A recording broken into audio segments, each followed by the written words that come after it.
China's military and government have been spying on the United States from Cuba since 2019, and no one seems to care, including the White House. Trump will be arrested tomorrow in front of 50,000 protesters. Democrats want Biden to debate Robert F. Kennedy Jr. to keep his seat, and Putin gives more details about the nuclear weapons being sent to Belarus.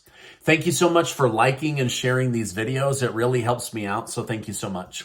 Former President Donald Trump has committed that he will never drop out of the 2024 presidential race, even if he's convicted and sent to jail. Trump stated, "I'll never leave. Look, if I would have left, I would have left prior to the original race in 2016. As it stands now, Trump faces 38 felony charges pertaining to his handling of classified documents after leaving the White House." Trump's attorney, Alina Habba, has continued to argue that the former president has done nothing wrong and dispelled the notion that he may have to accept a plea deal. Because Trump is being prosecuted, a new ambition has arisen among the Republican Party to impeach President Joe Biden from office. But is it possible? Harvard law professor Alan Dershowitz believes it is. He claimed there is enough evidence against Biden in the alleged bribery scandal for Republicans to, at minimum, open up the investigation. He stated the FBI statement by the so-called reliable informant, if they believe it to be true, gives them enough to investigate. While there does not appear to be enough Republican support to impeach Biden at the moment, House Speaker Kevin McCarthy recently stated, "Our core belief is equal justice under the law," which seems to indicate that they might press charges or attempt an impeachment in the future. Tomorrow, Trump will be arrested and arraigned in Florida. The court is expecting upwards of 50,000 protesters. Trump has said if he wins in 2024, he will investigate the corrupt Biden family for their bribery schemes against the United States. New polling data shows 80% of Democrats want Joe Biden to debate Robert F. Kennedy Jr. They say debate is part of a healthy democracy, and Biden needs to prove that he deserves the seat. Not only that, he needs to prove that he's the right person to first serve the Democrat Party, and second, the United States of America.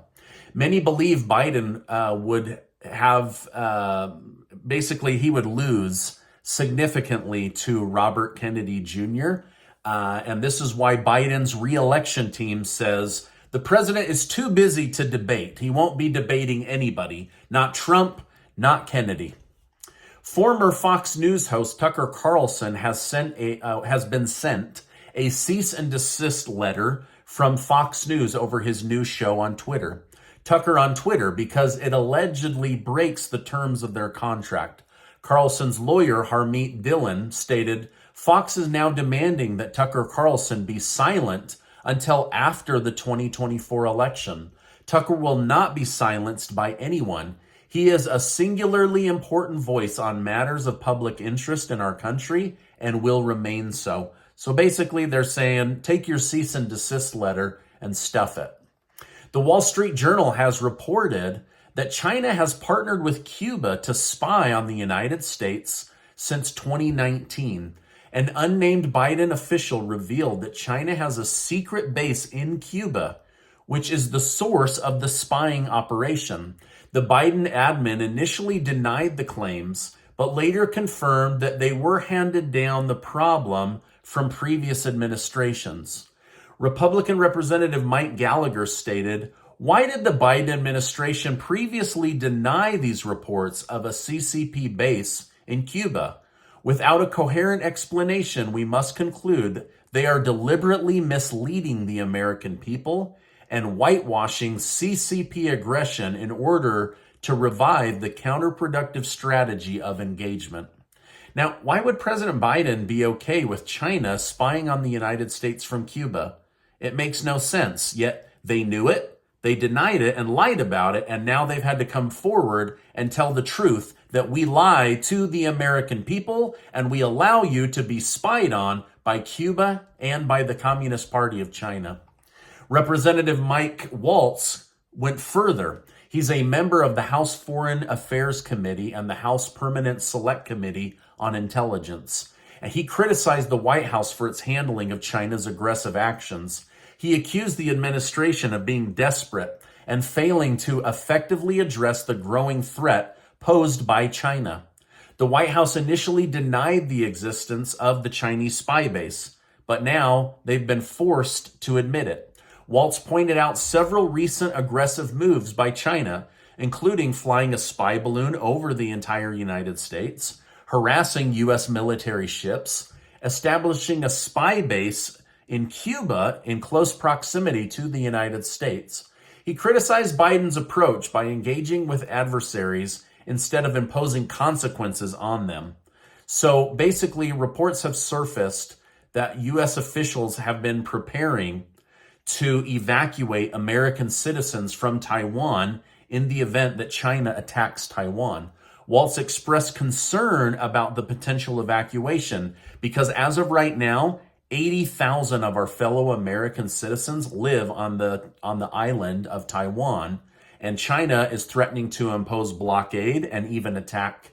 So what he is suggesting is that the White House be honest with the American people, that they arm the people of Taiwan, they relocate the supply chains out of China, support key allies, and strengthen the United States military in order to defend our country against the coming war with China. Now, were you aware that the White House knew China was spying on the United States from Cuba? I was years old when I learned that. I learned it just today. It's crazy.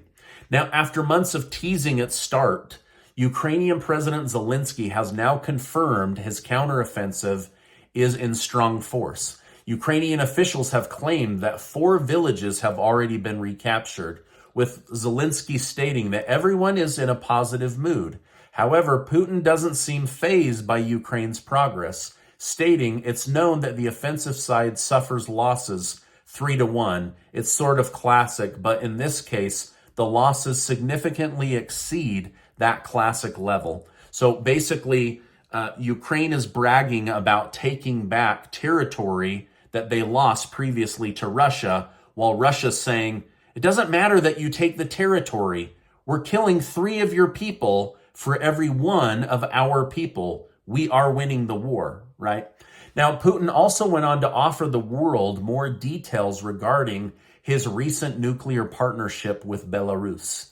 Putin claimed that nuclear weapons should be deployed to the country mid-July, directly after the nuclear facilities are built.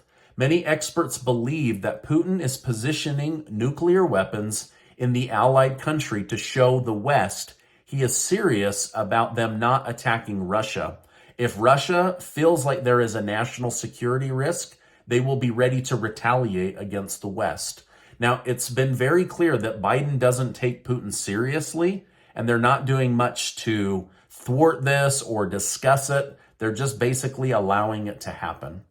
Now, isn't it amazing how much government and money cross-contaminate each other, sometimes for good and sometimes for bad? For example, not long ago, the country of Chile nationalized all lithium mines in the country. This was good because it proved how in demand this element is becoming, but it also caused a temporary 70% reduction in lithium prices. But now those prices are coming back up, which is why I want to tell you about the company Lithium.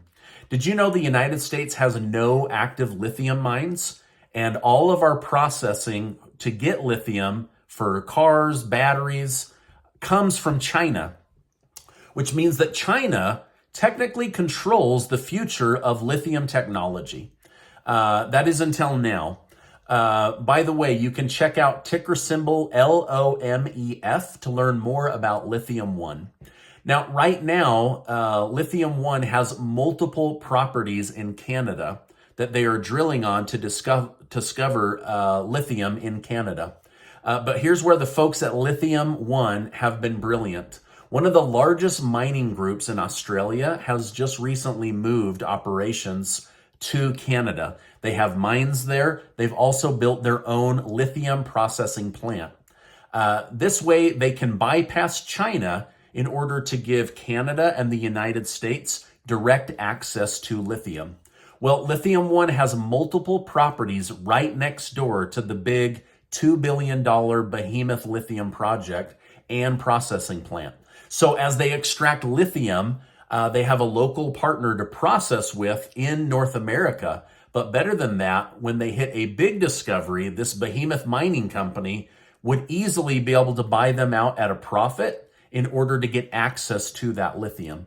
Now, this has happened multiple times for Nav DeWall, who was just made CEO of Lithium One in early May of this year.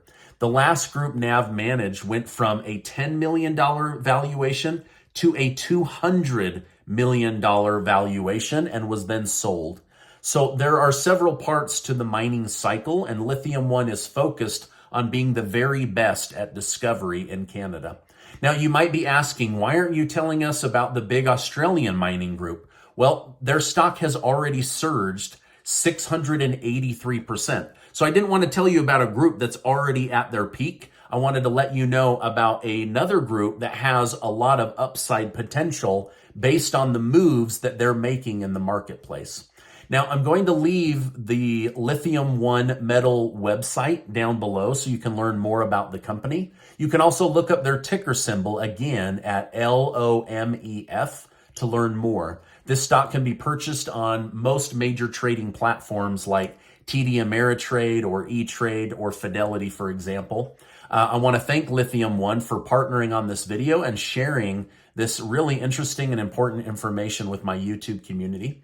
Now, did you know that Amazon got its biggest growth, not because it can deliver items quickly, but because when they saw a successful smaller company, they bought it up and they just accessed that product through acquiring the company versus trying to reinvent the technology or buy the land themselves. So this is the potential I see happening with Lithium One. They either discover and process one of the hottest elements on the planet right next door, or this big group who's desperate to get access to lithium buys them up, and it ends up being a win-win for many, many people. Now, that's what I think will happen, but we'll see. But I wanted to bring this to your attention because this looks like an incredible ground floor opportunity. Well, there's certainly a lot going on in the world and even the United States, and so I appreciate you stopping by to learn about it. Now, before you go, I want to remind you that you are amazing. Make sure to check out this important video and get subscribed to the channel. Also, I'll leave a link in the video description to our big cash giveaway, thanks to select video sponsors. Hey, there's a lot of places to get your news, so I appreciate you stopping by today, and I will see you on the next video.